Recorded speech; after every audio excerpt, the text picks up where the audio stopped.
සුබ දවසක් වේවා ඔබ හැමෝටම. හැමදෙනාම සාදරයෙන් පිළිගන්නවා මගේ YouTube channel එකට. ඉතින් යාළුවනේ අපි බලමු අද එළඹෙන උත්සවය සමයට කොහොමද LED බල්බ වෙලක් හදාගන්නේ කියලා. parallel bulb වෙලක්.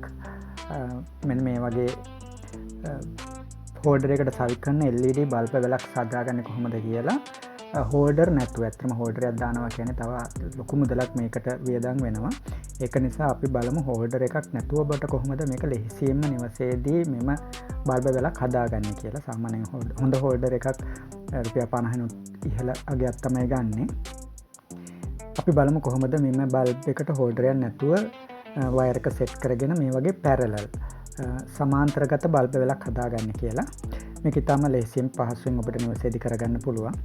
මම මේකද කියලා දෙන්නම් ස්ටෙප් බයි ස්ටෙප්. ඉතාම ආරක්ෂාකාරී හා කල්පැවැත්මක් තියෙන ලෙස මේක නිර්මාණය කරගන්න ආකාරයට.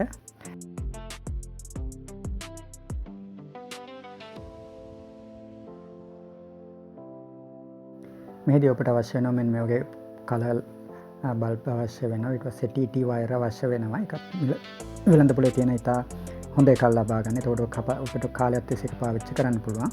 බල්බ් එක ගත්තට පස්සේ ඔබට පෙනේ මෙන්න වගේ පින් දෙකක් තියෙනවා. නම් බල්බ් එකක මේ පින් දෙක තියෙනවා. මේකෙන් තමයි හෝල්ඩරේ පින් එකට කනෙක්ට් වෙන්නේ. ඔබ ඉතා පරිස්සමට මෙන්න මේ පින් එක ගලව ගන්න. ඊට පස්සේ ඔබට මෙන්න මේ වගේ ඒක ඇතුලෙන් ආපු බල්බ් වලට සම්බන්ධ වෙච්ච වයර් එක එළියට ඇදලා ගන්න පුළුවන්. අනිත් පින් එකෙත් මේ ආකාරයටම මේක එළියට ගන්න.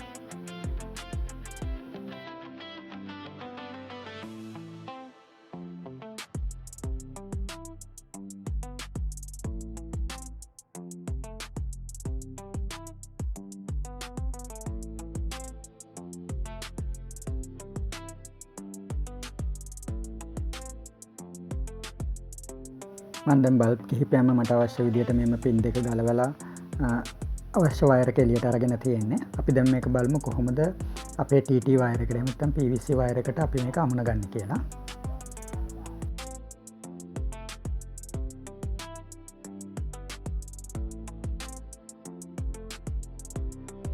ඉතින් මෙහිදී ඔබ තීරණය කරන්න ඔබ කොපමණ දුරකින් මෙම බල්බ් සවි කරනවද කියලා. මම නම් සාමාන්‍යයෙන් අඟල් 9ක් 10ක් වගේ අතර ප්‍රමාණයක් තමයි බල්බ් දෙකක් අතර පරතරය අරගෙන තියෙන්නේ.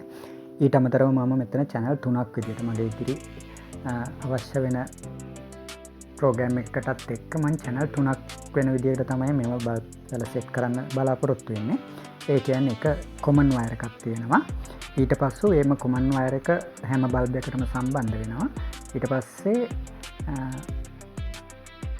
කරන්ට් එක ලබා දෙන වයර් 3ක් බල්බ් එකෙන් එකට වෙන වෙනම ඔබට අවශ්‍ය රටාවට සම්බන්ධ කරන්න පුළුවන් එකක් කර එකක් ලෙස.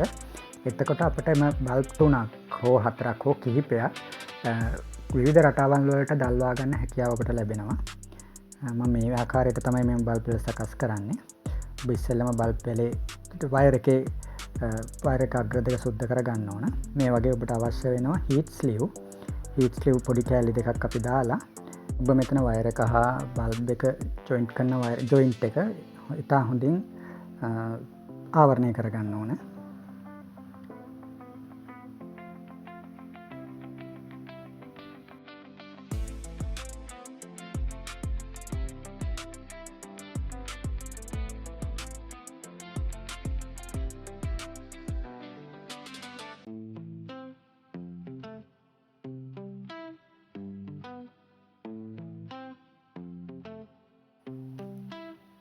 ඊට පස්සේ ඔබට අවශ්‍ය නම් මෙන්න මේ වගේ ඊයන් ස්වල්පයක් තියලා මෙම ජොයින්ට් එක ඉතාම ශක්තිමත් ලෙස සම්බන්ධ කරගන්නත් පුළුවන්.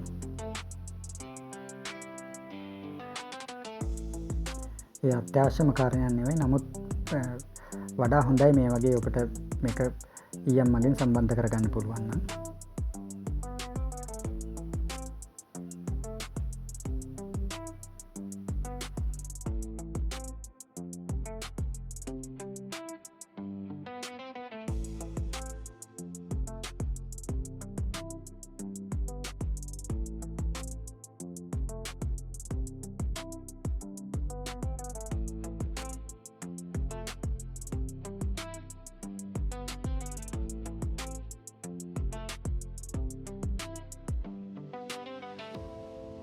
මෙසේ අපි සම්බන්ධ කරගත්ත අග්‍ර දෙක වයර් එක සමග මෙම බල්බේ හෝල්ඩරේ බල්බ් එකේ උඩ පියනේ ඇතුළට තියෙන පුට්කුඩ සිදුරු දෙකෙන් අපි පුට්ටරමක් ඇතුළට දාගන්න ඕන. එහෙම වුණොත් අර වඩාත් බල්බ් එක සෙලවෙන්නේ නැහැ. හොඳට වයර් එකත් එක්ක තද වෙලා තියෙනවා. ඊට පස්සේ ඒට අපිට පුළුවන් නම් මෙන්න මේ වගේ ග්ලූ ගන් ස්ටික් ග්ලූ ගන් ටිකක් දාගන්න. ඇත්තටම මට මේ අවස්ථාවේදී මගේ ග්ලූ ගන් මැෂින් එක වැඩ කරන්නේ නැති හින්දා තමයි මෙහෙම කරන්නේ. ඔබ මෙන්න මෙතෙන්ට ග්ලූ ගන් ස්වල්පයක් මේක දාගන්න.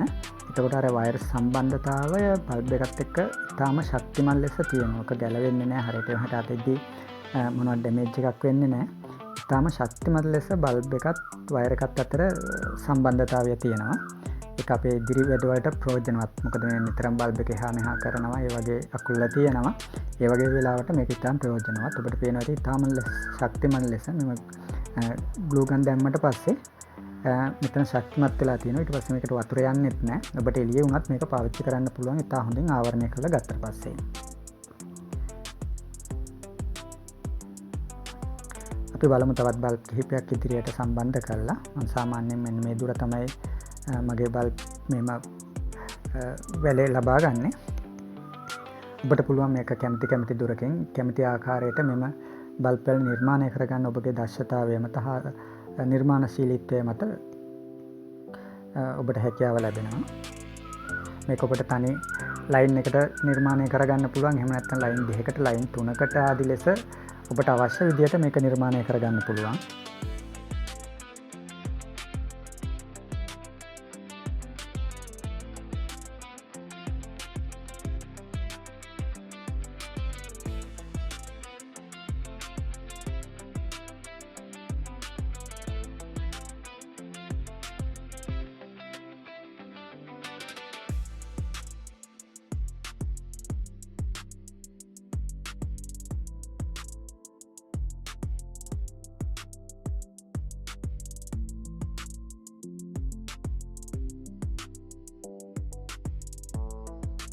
ඉතින් යාළුවනේ මම අද ඔබට කියන්න උත්සාහ කරේ ලොකු ඉලෙක්ට්‍රොනික දැනුමක් අවශ්‍ය නැති ඉලෙක්ට්‍රිකල් දැනුමක් අවශ්‍ය නැති ඉතාම සරලව අපට අපගේ නිවසේදී කරගන්න පුළුවන් කාර්යභාරයක් පිළිබඳව. ඇත්තටම මේ බල්බ් වැලක් නිෂ්පාදනය කරන්න යන වියදමින් 50% පමණ මෙම ක්‍රමය හරහා අඩු කරගන්න පුළුවන්. ඒ වගේම ඉතාම ශක්තිමත් විදිහට හා කල්පනාවක් තියෙන නිසයට අපිට නිර්මාණය කරගන්න පුළුවන්. ඒ නිසා ඔබටත් අවශ්‍ය නම් මේ ක්‍රමය අත්හදා බලන්න පුළුවන්. අත්හදා බලලා ඔබට තියෙන ගැටලු ඔබට තියෙන ප්‍රශ්න ආදිය අපට ඉදිරිපත් කරන්න ඒ උත්තර අපි උත්තර දෙන්න. ගොඩක් අය අහන ප්‍රශ්නයක් තමයි දැන් බල්බ් එක පිච්චුනොත් මොකද කරන්නේ කියන එකනේ.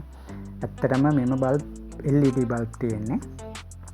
ඔබට මේ බල්බ් පිච්චුනා කියලා විසි කරන්න එපා. මේක හරි අපරාධයක්. ඔබට පුළුවන් මෙන්න මේ බල්බ් කප් එක ගලවන්න, ප්ලාස්ටික් කප් එක ගලවන්න. මම ඉදිරි වීඩියෝ එකක් දාලා තියෙනවා, කලින් වීඩියෝ එකක් දාලා තියෙනවා. 230ට සම්බන්ධ කරගත්තහන් පුළුවන් බල්බ් එකක් නිර්මාණය කරගන්න ආකාරය. ඔබට පුළුවන් අන්න එතෙන්ට මෙම ඔබ විසින්ම නිර්මාණය කරන LED බල්බ් එකක් ලබලා දෙන්න. ඊට පස්සේ අපිට මේ බල්බ් එක කාලයක් තිස්සේ පාවිච්චි කරන්න පුළුවන්. විසි කරන්න අවශ්‍ය වෙන්නේ නැහැ. ඉතින් කිසිම අවස්ථාවක මේ බල්බ් එකක් පිච්චුණා කියලා ගලවලා විසි කරන්න එපා. ඒක ලොකු අපරාධයක්. ඔබට පොඩි හරි දැනුමක් තියෙනම් මේක මේ ආකාරයටම ආපහු නැවත සකස් කරගන්න පුළුවන්. ඉතින් යාළුවනේ මේ වීඩියෝ හොඳයි කියලා ඔබට හිතෙනවා නම් මේක ලයික් කරන්න, කමෙන්ට් කරන්න, ෂෙයා කරන්න. ඔබට ස්තුතියි.